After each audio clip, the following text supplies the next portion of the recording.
नारे मुर्शिद हुसैन रहबर हुसैन सरकार की आमद आवाज रखो जो कोई जो सरकार की आमद आका की आमद सोहरे की आमद लजपाल की आमद सुभान अल्लाह।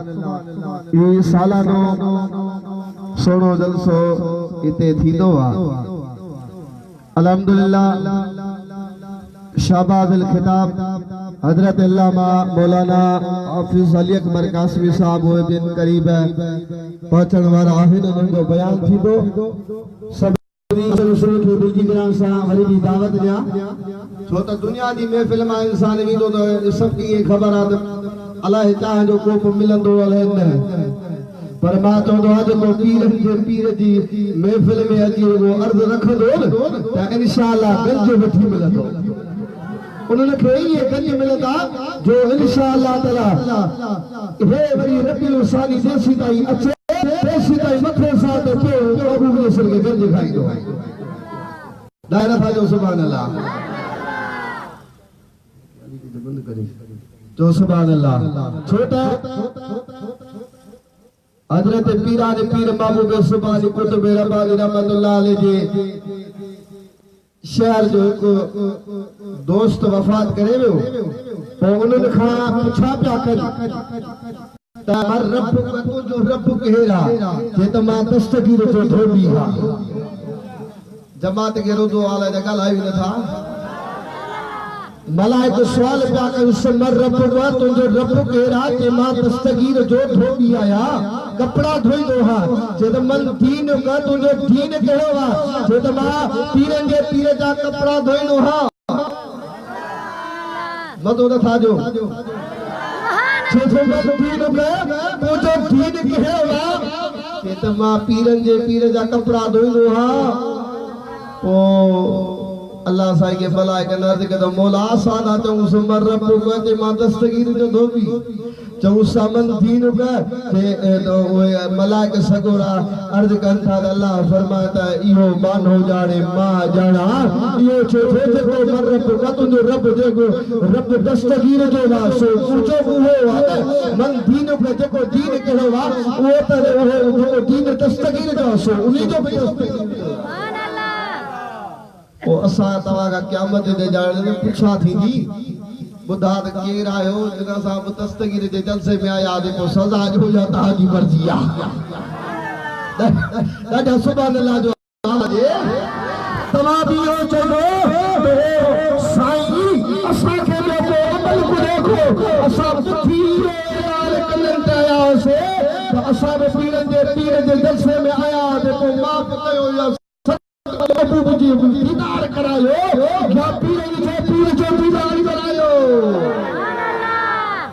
सुभान अल्लाह। छोटा इंशाअल्लाह ताला बकर करम जो जरूर वसंदो छले छले असा जे दिल में मदीने वाले साईं जी मोहब्बत सदा इलाहे असा पुछी इहो आया हूं आज पीर जी महफिल खुदा जो कसमा कदम ते आवाज इहो पड़वा आशिक जो पकड़ दिसो तो इंशाअल्लाह मरण घड़ी भाई दस्तगीर जी ताकत खुदा खुदा दस्तगीर जे कदमन में होंदे मदीने वाले साईं जा बचड़ा दुआ घुरन तो पाले वाला अल्लाह तू निंड्रू करी पर इया महबूब जे बचड़े जी दुआ रब न कदो मोहम्मद जो संदे कबूल करे छड़ी दो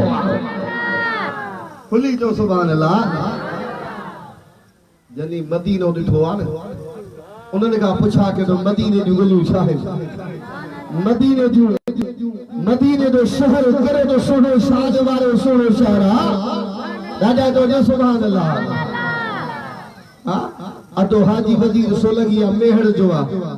असांजे मुर्शिद करीम जे खिदमत में हमेशा ही गॾु रहंदो आहे। हाजी वजीर अहमद सोलंगी हाणे भी मदीने पाक में ऐं जा बचड़ा भी मदीने में गुंबद खिदरा जे साए में रहंदा ॾाढा सारा जो ताब सोलंगी वदा कुरानी हो गई दा खुश नसीब आयो जॾहिं कॾहिं भी मुस्तफा दे कॾहिं मिलाद वारी महफिल में कॾहिं वरी दस्तगीर सां मोहब्बत रखी त होॾो दस्तगीर जी दामन होॾो पीरनि जे पीर जी दामन होॾो वरी मदीने वारे साईं जी दामन त बेड़ा ई पार थी आहे। ओ हाजी वजीर सोलंगी पूछे असा छटन जे हेठा वेठा से छटन जे हेठा असा वेठा से तो उते एकलो अते को आयो उन्हीं चयो तो साईं मुखे पंहिंजो मुरीद कर साईं फरमाता न एरे तवज्जो कर साईं फरमाता न बदफा दी टे दफे रोई थो चवे ओ साईं मुखे पंहिंजो मुरीद कर त कंबर वारे साईं गुंबद खिबरा दे चईस तू बिगनी जो है मां बिगनी जो हाल सुभान अल्लाह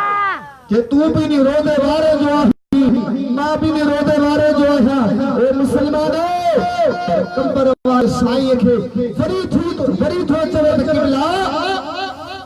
इनी तो रोदे वारे मोकलियो वा त तू जो बचड़ो ओ जो बचड़ो हरम खा गुंबद खिबरा जे सामने हुए तो वा उन खा वरी कल पते आमुर लगाने तू जो मां मोहम्मद सुप तू तक बिठाई चली दुसो इयो फेज वा या मेहरबानी चवा ओ आके दिया असा डांडे जो कम इलेक्शन खणो असा जो वायदो ता जा वनी पर मां चोंदो जब तक बिगे न थे तो कोई पूछता न था मुर्शिद हुसैन खरीद कर अनमोल कर दिया जे कदे हुसैन फकीर न मिले हा त वरी हेड़ा हुसैन रंग ता दे सामने पाड़े में दो जन हा या करम नवाजी थव त कंबर वारे साईं की थव मोहतरम जनाब हाफिज मीर मोहम्मद तवारे सामो जी मिसरा पढ़ंदो और इंशाल्लाह आज करीब सना खान पाकिस्तान मशहूर मोहम्मद इस्माइल हुसैनी हजरत अल्लामा मौलाना मौलवी जुल्फकार अली हुसैन साईं हाफिज अली अकबर साहब तासबो है पर जो आहे छो त महफिल मोटे निकयूं ता पो ज़बान में लफ्ज़ में अची था वने ॾाढा सुभान अल्लाह चो